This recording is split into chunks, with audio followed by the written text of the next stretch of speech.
Qual a tua maior dificuldade hoje no que tange a pastorear igrejas? O que você vê como grande dificuldade hoje para o pastor estar pastoreando, né? Alguns, porque assim, para quem não tem experiência pastoral, pode achar que a parte financeira é a maior dificuldade. Outros pensam que é a parte estrutural. Outros que é a parte do pastorear em si, do cuidado das ovelhas. Mas nós que pastoreamos igreja, cada lugar tem a sua peculiaridade. E na Pedra de Guaratiba, qual foi a maior dificuldade que o bispo Jancini teve, assim? Para mim, André, eu fui sendo aperfeiçoado, né, ao longo dos anos que ali eu me encontro pela graça de Deus, né? Para mim, eu confesso para você, né, os Cinco Marias é um local, eu sempre menciono isso lá para eles, um local simples, né? A gente sabe que para uma igreja crescer tem a parte estrutural, parte financeira, mas isso para mim não foi dificuldade. Deus sempre abençoou de uma forma muito grande a Igreja da Pedra, né? Inclusive aquela construção lá, foram 2 carros dados, né? Não foi nem por membros da igreja, que foi injetado ali. Então eu sei que Deus ele nos proporcionou.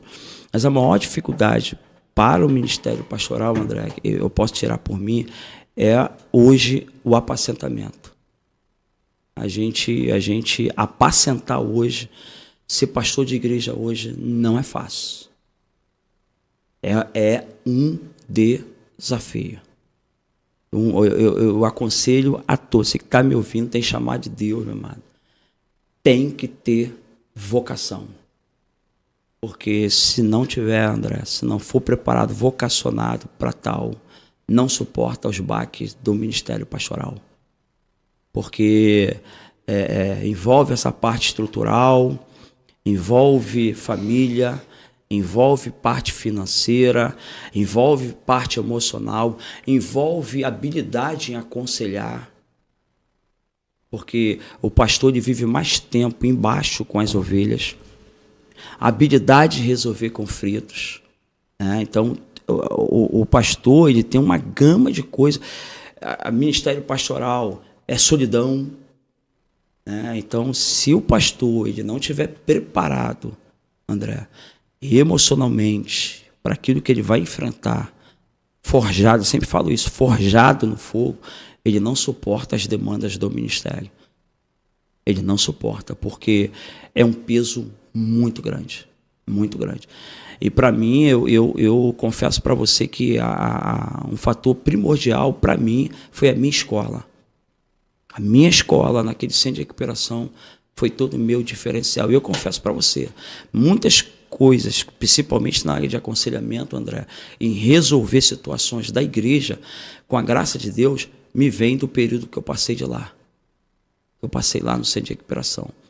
Me trouxe muito aprendizado e que eu utilizo muito, principalmente na área do aconselhamento, no ministério pastoral. Então, para mim, esse foi o maior desafio. Pastorear, cuidar de vidas, lidar com isso dentro da igreja, né? Principalmente para mim, que não tinha experiência nenhuma. E graças a Deus, Deus tem me ajudado, tem conduzido as coisas aí com a graça do Senhor. Maravilha. Já tem um tempinho já, né? Já. 18 anos. 18 anos. 18 anos. Está crescendo, a igreja está crescendo. Tá. Hoje a Igreja da Pedra tem promessa ali, né? A igreja é promissora, graças a Deus. Está aí no tempo novo, e chegando vidas lá, graças a Deus. A igreja amadurecendo. E uma coisa da Igreja da Pedra, André, assim, 80% da Igreja da Pedra hoje foram pessoas que chegaram junto comigo ali. Então isso é algo muito bacana. Se você for perceber, a maioria dos obreiros da Igreja da Pedra aceitaram a Jesus ali.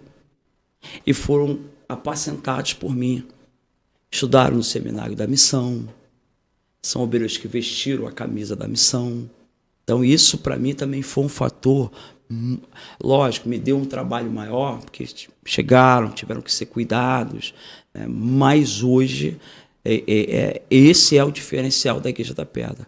A maioria dos obreiros que ali hoje estão são pessoas que ali, ó, Pastor Wallace, Pastor Maurício, Evangelista Adriano, Presbítero Alexandre, Presbítero Dielso, quem mais ali? Evangelista Carlos, né? Mas era muito novo ainda na fé. Então, a maioria, Diácono Marcelo, Diácono Luiz Alberto, Diácono Marquinho, todos eles aceitaram a Jesus ali. Eu esqueci o nome de alguns ali que é grande. E aceitaram Jesus ali na Igreja da Pedra. Então, isso também foi um fator muito importante na questão do apacentamento, do trabalho da igreja de uma forma geral. Isso foi muito importante para o avanço da igreja também. Sim, a gente está caminhando já para o final aqui. Assim, deixa uma palavra aí para os jovens e a igreja de modo geral, mas eu gostaria que falasse para os jovens, porque assim, eu fiz um trabalho aqui em Campo Grande já, na rodoviária de Campo Grande. A gente evangelizava ali, a gente levava comida toda sexta-feira. Começou um trabalho eu e um outro evangelista, aos domingos, a gente evangelizando. O pastor da igreja que a gente congregava, ele gostou do trabalho e a igreja assumiu. E a gente começou a fazer esse trabalho às sexta-feira, levando quem tinha para aquelas pessoas ali. E a gente encontrava ali, para mim, muita tristeza no coração. A gente encontrava muitas pessoas, muitos obreiros, músicos, que estavam ali vivendo um estado muito difícil. Na rua, sem entregue, sabe, vivendo uma vida bem complicada. E a gente percebe também, Bispo Jancini, isso é estatístico, muitos jovens que estão envolvidos com drogas são filhos de crentes, ou são afastados do Evangelho. Gostaria que o senhor deixasse uma palavra para esses jovens, deixasse uma palavra para a juventude da igreja também, para que pudesse tomar esse cuidado, entendeu? Nesse sentido aí, tudo que Deus fez na vida do senhor. Foi muito bom você tocar nesse ponto. O centro de recuperação é uma realidade dura. Realmente, a grande maioria dos meninos que para lá vão são filhos de crente. É uma grande realidade. Filhos de evangelista. Inclusive, André, há pouco tempo nós tivemos no evangelismo ali em Campo Grande. Eu me deparei debaixo de uma marquise com 6 obreiros, diáconos, evangelistas, presbíteros.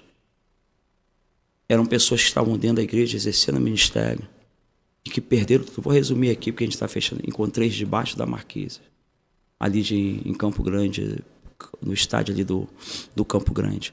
E é uma grande realidade. A droga, ela não escolhe classe social, ela não escolhe cor, raça, mas o conselho que eu dou para a juventude, principalmente dos jovens da igreja, isso tem sido o maior desafio.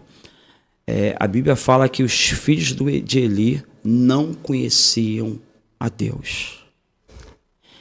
Essa tem sido a grande problemática hoje dos jovens dentro da igreja. Grande maioria dos jovens dentro da igreja nunca tiveram uma experiência salvífica com Cristo. Estar dentro da igreja sem ter essa experiência salvífica é uma brecha, André.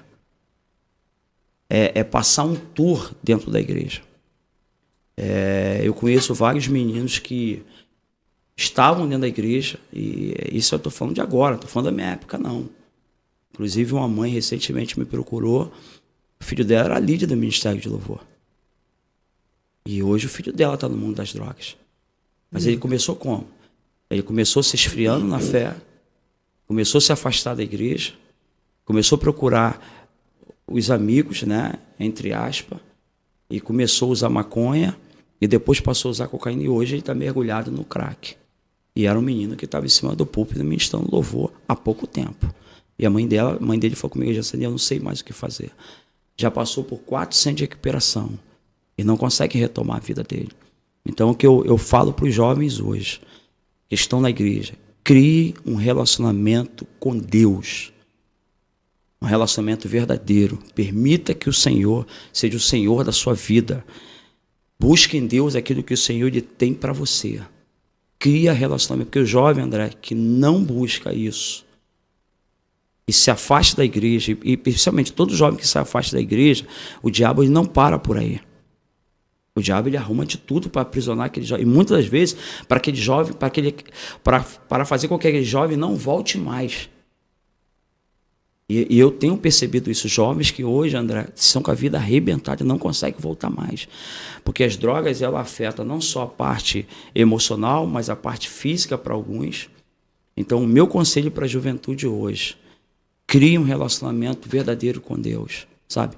Busque em Deus aquilo que o Senhor ele tem para você. Se afaste das más companhias. E uma outra coisa que eu tenho percebido hoje, que foi o que me levou para o mundo das drogas. A aceitação. Eu queria ser aceito pelo grupo. Muitos jovens hoje, para você ser aceito numa faculdade, você tem que começar a fazer aquilo que seus amigos estão fazendo.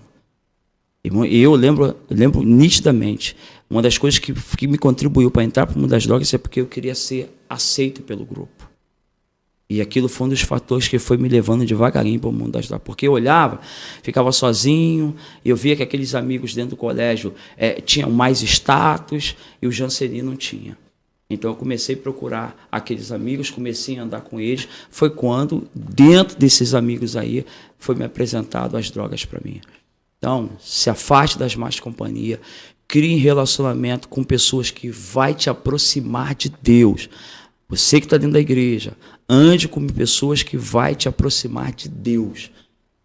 Esse é o segredo. Quando eu aceitei Jesus, eu andava com pessoas que pensavam como eu pensava, André. Que me colocavam para cima, que me incentivavam. E esse tem sido uma das maiores dificuldades da juventude hoje, que muitas vezes estão dentro da igreja, mas com mais companhias do lado de fora.